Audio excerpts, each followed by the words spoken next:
എന്താണ് ധനുമാസ തിരുവാതിര? വൃശ്ചികത്തിലെ തിരുവാതിര മുതൽ ധനുമാസത്തിലെ തിരുവാതിര വരെയുള്ള 28 ദിവസത്തെ ഉത്സവമാണ് ആതിര മഹോത്സവം. ചെങ്ങന്നൂർ ശിവപാർവതി ക്ഷേത്രത്തിലെ ആതിര മഹോത്സവം അതിഗംഭീരവും അതിപ്രശസ്തവുമാണ്. ഉത്തമ പുരുഷനെ ഭർത്താവായി ലഭിക്കാൻ ആഗ്രഹിക്കുന്നവരും ഭർത്താവിൻ്റെ ആയുരാരോഗ്യ സൗഖ്യത്തിനായും ധനുമാസ തിരുവാതിര വ്രതം പിടിക്കാവുന്നതാണ്. ഭർത്താവിൻ്റെ ആയുരാരോഗ്യ സൗഖ്യത്തിനായി സ്ത്രീകൾ ആചരിക്കുന്ന അത്യുത്തമ വ്രതങ്ങളിൽ ഒന്നാണ് തിരുവാതിര വ്രതം. ഇതുമായി ബന്ധപ്പെട്ട് പല ഐതിഹ്യങ്ങളുണ്ട്.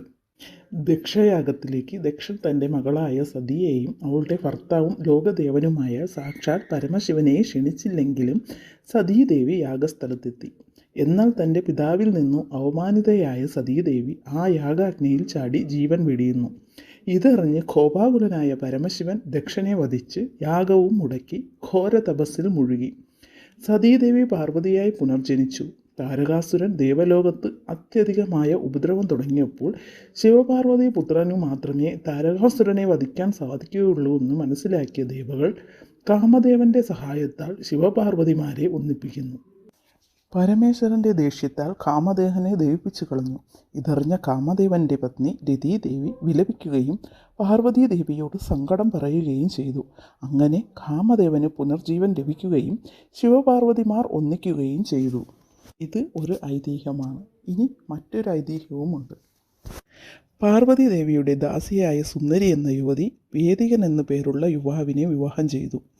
എന്നാൽ വിവാഹശേഷം കുടിവയ്പ് അഥവാ ഭർതൃഗൃഹത്തിൽ പ്രവേശിക്കുന്നതിന് മുമ്പ് വേദികൻ മരണപ്പെട്ടു.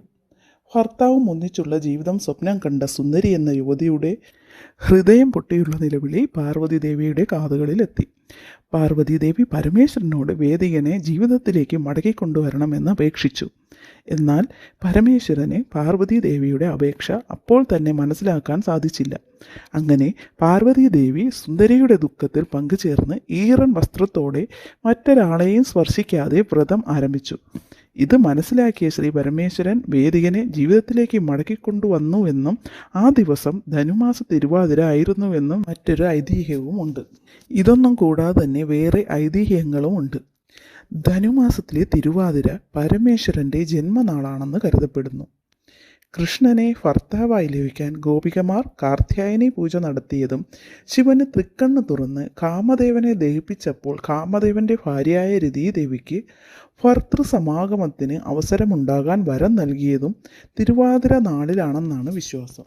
ശിവനെ ഭർത്താവായി ലഭിക്കാൻ പാർവതീദേവി കഠിനമായ തപസ് അനുഷ്ഠിക്കുകയും ഒടുവിൽ ശിവൻ പ്രത്യക്ഷപ്പെട്ട് അതിന് സമ്മതം നൽകുകയും ചെയ്തത് ധനുമാസത്തിലെ തിരുവാതിര നാളിലെന്ന ഒരു വിശ്വാസവുമുണ്ട്. ഇങ്ങനെ ഒരുപാട് ഐതിഹ്യങ്ങളുണ്ട് ധനുമാസത്തിലെ തിരുവാതിര നാളിന്.